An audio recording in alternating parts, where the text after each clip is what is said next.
सनम के पेपर्स की जो रिजेक्शन हुई थी ट्रिब्यूनल से भी, उस पर क्या आज कार्रवाई हुई? उसके लिए मैं रिक्वेस्ट करूँगा साहिबा से कि वो आपको बताएं। इसमें सर शाहजेब ने कहा था कि मैं थोड़ा सा क्रक्स मीडिया को बता दूं।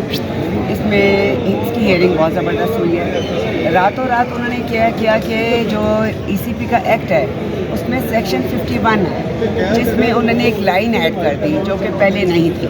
ना ही उसको वेबसाइट पे उन्होंने पब्लिश किया, ना ही गज़ट में शामिल किया कि जॉइंट अकाउंट के बारे में, चूँकि सनम का फादर के साथ जॉइंट अकाउंट है, तो जिस पे अदालत ने बहुत सरजनिश की और 3 दफ़ा शाहजेब सर को भी कहा, जो कि इनके लॉयर हैं, कौंसल हैं सनम के, क्या पढ़ के सुनाएं। और फिर उन्होंने 96 पेज पे हमारी रेड पिटीशन के पेज पे वो सारा उन्होंने लिखा था कि आज सुबह तक भी नहीं उन्होंने पब्लिश की गई थी, और जिस पे जस्टिस जवाद बहुत अपसेट हुए हैं और अब कल के लिए नोटिस करती हैं।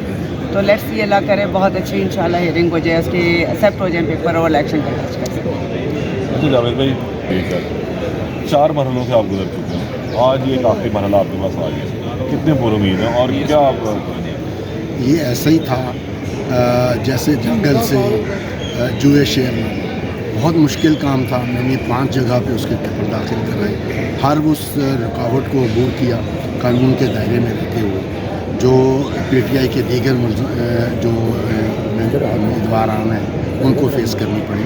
अल्लाह का शुक्र है कि हम आज इस स्टेज पर आ गए हैं जहाँ हमें ये उम्मीद है कि अदलिया हमारी तमाम मेहनत है उसको एक्सेप्ट करते हुए, जो एक माइनर सा इशू है जो उन्होंने बाद में गैर कानूनी तौर पे इलेक्शन एक्ट में शामिल करके हमारे लिए खड़ा किया, हम इंशाल्लाह उसको भी नहीं, उसकी ज़मानत को 100% होना है इंशाल्लाह। और अब वही डिलेइंग टैक्टिक्स गवर्नमेंट के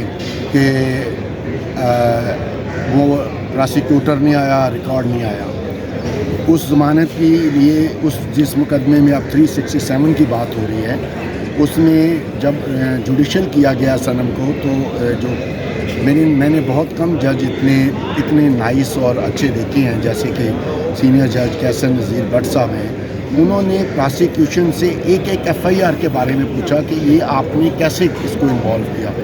उनके पास कोई जवाब नहीं था। किसी FIR में सनम डायरेक्टली नामजद नहीं है, उसको बाद में किसी हवालदार के कहने पर, किसी ASI के कहने पर, किसी ने 2 महीने के बाद किसी को याद आ गया, किसी को 4 महीने के बाद याद आ गया, अब जो आखिरी वाला है उसको 8 महीने के बाद याद आ गया कि मैंने वीडियो देखी थी तो उसमें सनम थी। वीडियो में तो सनम को करोड़ों लोगों ने देखा, वो सारे करोड़ों लोग उठ के उसके ख़िलाफ़ कार्रवाई सारी। मुझे तो ये समझ नहीं आती कि वो एक वक्त में इतने सारे वक़्आत पे कैसे मौजूद थी।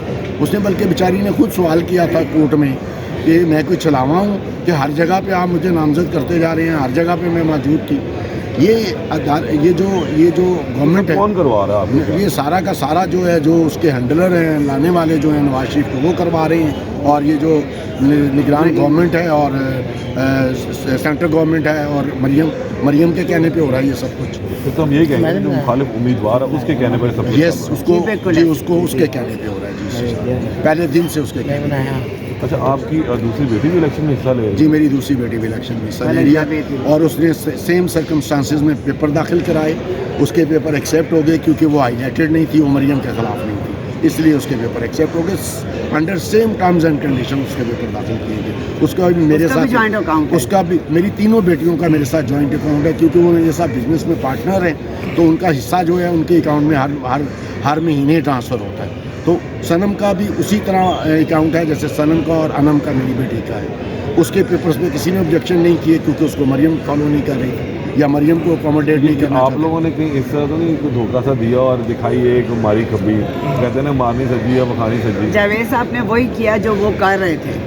इस पर ज़रा बात करें। देखिए, इस पर खुल के तरह सी बात होगी कि आपने दिखाई सजी मारी खबी। नहीं, सनम के फलक के पेपर में आपको एग्जैक्टली बताता हूँ, वो इसलिए हाईलाइट नहीं हुए कि वो मैंने जमा नहीं कराई थी, क्योंकि सारा मीडिया मेरी तरफ मुतवज्जो था। सनम के पेपर, फलक के पेपर उसके चचा ने दाखिल कराए, वो आते जाते रहते हैं उसके पास, तो वो वहाँ से लेके आए, उसकी पावर ऑफ अटॉर्नी लेके आए, उन्होंने जमा कराए। इसलिए किसी का ध्यान इस तरफ गया ही नहीं, उनका ख्याल था कि वो इधर है नहीं, तो इसलिए उसके पेपर दाखिल नहीं हो सकते। तो अब फलक पे कंपेन किस तरह करेंगे आप? वो फलक की, अगर फलक को टिकट मिलता है तो फलक की कैंपेन PTI ऑलरेडी जो कैंपेन कर चुकी है اس کے بعد کسی بھی پی ٹی آئی کے کینڈیڈیٹ کو کمپین کرنے کی ضرورت نہیں ہے. لوگ ووٹ دینے کے لیے تیار بیٹھے ہیں.